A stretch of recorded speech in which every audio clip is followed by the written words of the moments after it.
Ya, kembali bersama Dodi Priatmono dari dodianimation.com. Di bagian ketiga kita akan memberikan modifikasi edit poly terhadap objek. Saya akan tunjukkan dulu apa itu edit poly. Saya akan membuat satu buah objek. Di sini saya membuat objek box lagi. Seperti itu. Kemudian kita perbesar tampilannya.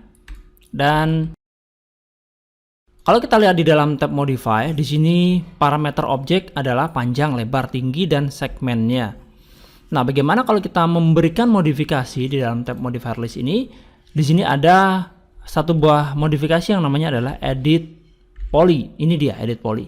Kita berikan edit poly dan parameternya sekarang sudah berubah.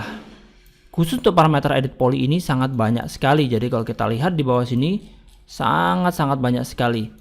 Nah, saya akan perkenalkan dulu 5 buah seleksi yang ada di dalam edit poly. Yang pertama adalah vertex. Dengan menggunakan seleksi vertex ini, kita bisa menyeleksi setiap titik yang ada di objek. Seperti ini misalnya ya. Kita bisa seleksi titiknya, atau kita bisa menyeleksi beberapa titik sekaligus dengan cara kita drag seperti ini. Atau kita bisa gunakan kontrol, gitu. Ini. Kemudian apa yang kita bisa lakukan dengan menyeleksi titik misalnya? Kita bisa menyeleksi titik, kemudian kita bisa melakukan skala terhadap titiknya, begitu. Kita bisa menggeser posisi titiknya seperti ini, begitu. Atau kita bisa melakukan rotasi juga terhadap titiknya, seperti ini. Dan seterusnya. Oke, saya undo. Oke, kemudian selain titik, di sini ada juga garis atau edge. Dengan menggunakan seleksi edge ini sama, kita juga bisa menyeleksi beberapa edge secara sekaligus. Kita bisa rotasi edge-nya, kita bisa skala edge-nya ini, kita bisa berubah posisinya dan seterusnya. Yang ketiga adalah border. Untuk saat ini border tidak ada karena border hanya akan berfungsi apabila ada objek yang atau ada poligon yang berlubang. Kita lewati. Yang keempat adalah polygon. Polygon ini adalah sisi-sisi dari setiap permukaan objek.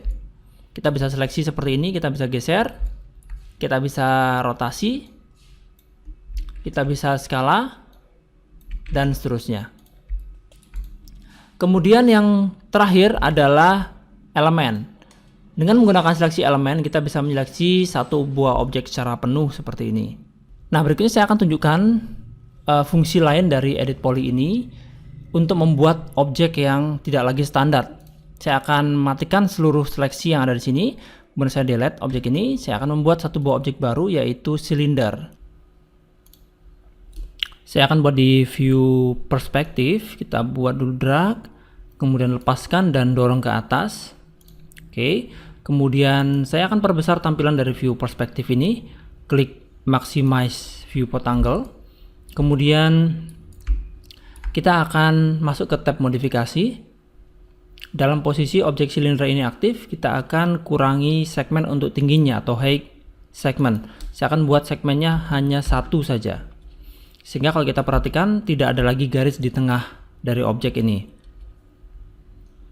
Kemudian kita akan berikan modifikasi edit poly. Klik di dalam modifier list. Kemudian kita cari edit poly, klik E. Ini dia edit poly. Kemudian kita akan mulai mengatur. Yang pertama adalah polygon atau seleksi polygon. Kita seleksi polygon yang ada di atas. Kemudian kita gunakan select and move. Di sini kita bisa menggeser ke sumbu Z, yaitu ke bawah. Seperti ini. Ya, kita buat dia tipis. Kemudian kita bisa skala dengan menggunakan select and scale. Kita tempatkan kursor mouse di tengah-tengah sampai dia berbentuk segitiga. Kemudian kita tarik ke bawah. Ini untuk mengecilkan polygon. Oke, setelah cukup sekiranya seperti ini, kita akan extrude dia. Nah, di sini saya akan perkenalkan apa itu extrude. Extrude ada di bawah. Jadi kalau kita mengaktifkan mode polygon seperti ini atau seleksi polygon, di bagian edit polygon di sini ada extrude. Pada mode extrude ini ada dua pilihan, yaitu extrude secara interaktif, artinya kita bisa klik langsung di teks ini. Kemudian kita bisa seleksi di objeknya, klik dan drag seperti itu, tarik ke atas, kemudian kita bisa lepaskan. Nah, ini adalah extrude secara interaktif. Tapi ada cara yang lain, yaitu kita bisa menentukan ukuran dengan tepat atau presisi. Caranya kita klik kotak di sebelah kanan tulisan extrude ini, Nah, di sini akan muncul extrude setting. Nah, dengan menggunakan extrude setting ini kita bisa menentukan ukuran unit dari extrude ini. Jadi misalkan saya ingin menambahkan sejumlah 50 unit misalnya. Kita isikan 50 di sini dan enter. Maka kita akan melihat di sini extrude atau objek baru yang muncul ini tingginya adalah 50 unit. Dan kalau kita setuju, kita klik apply ini, conteng ini. Kalau kita tidak setuju, kita klik silang. Atau kalau kita ingin menambahkan lagi, kita klik tanda tambah di sini. Oke, saya klik tanda setuju. Ya, seperti itu. Cara lain untuk melakukan extrude selain dengan menggunakan tombol yang ada di sini, kita juga bisa menggunakan tombol yang ada di atas. Di sini ada yang namanya ribbon. Jadi kita bisa klik panah ini untuk memunculkan beberapa tools dari modeling. Misalnya di sini ya ada modeling, kemudian ada freeform, ada selection dan seterusnya. Nah, khusus untuk extrude ini ada di dalam modeling, kemudian di bagian polygon di sini ada extrude. Jadi sebetulnya kalau misalkan kita tidak ingin menggunakan tombol yang ada di sini, kita juga bisa menggunakan tombol yang ada di atas. Dan ini bisa kita lipat seperti ini. Kemudian kita hanya perlu memunculkan misalkan hanya di polygon saja seperti itu, atau misalkan di geometri saja. Ini sesuai dengan kebutuhan. Dan di sini juga kita bisa membuat seperti tadi. Jadi kita klik ini untuk interaktif, atau di sini ada panah ini untuk melakukan settings. Ya, seperti ini. Sama saja. Oke.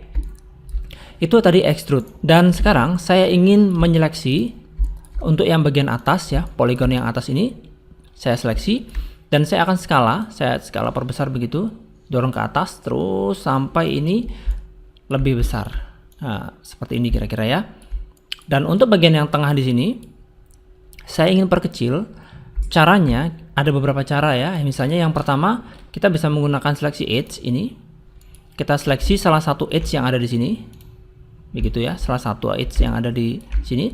Kemudian kita klik loop di sini untuk menyeleksi secara berputar. Ya, seperti itu. Kemudian kita tinggal skala saja, tarik ke bawah sehingga khusus untuk bagian yang ada di sini dia akan mengecil. Cara yang lain, kita juga bisa menggunakan seleksi vertex. Dengan menggunakan seleksi vertex ini cukup kita drag saja seperti ini di area sini. Dan sama dengan tadi kita bisa melakukan skala baik itu perbesar maupun perkecil. Seperti itu. Sehingga sekarang kita sudah mendapatkan bentuk baru seperti ini, seperti gelas. Tapi kalau misalkan kita perhatikan di atas masih tertutup. Nah, untuk membuat bagian atas ini berlubang, kita kembali menggunakan seleksi polygon. Kita klik kiri polygon yang ada di atas ini. Kemudian kita kembali ke menu edit polygons. Di menu edit polygon ini selain ada extrude tadi, di sini juga ada pilihan lain yaitu insert.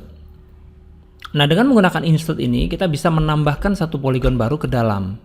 Sesuai dengan namanya, kalau ini kita klik dan kita tarik ke bawah atau ke atas sekalipun, ini dia akan menambahkan satu polygon baru. Iya, ke dalam. Seperti itu ya. Oke. Tadi sudah saya tambahkan sedikit seperti ini. Kemudian yang berikutnya di sini juga ada yang namanya bevel. Ya, kita bisa menggunakan juga di dalam polygon, klik bevel di sini. Nah, dengan menggunakan bevel ini sebetulnya fungsinya hampir sama dengan extrude, tapi juga kita bisa melakukan skala secara langsung. Jadi misalnya saat ini saya tarik ke bawah seperti itu, maka saya melakukan extrude ke bawah.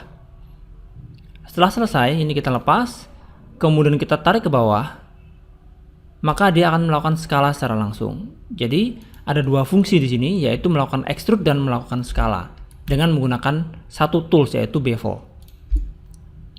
Nah, setelah selesai seperti ini, kita harus matikan seleksi yang ada di sini. Jadi apapun seleksinya harus dimatikan. Itu artinya kita sudah selesai.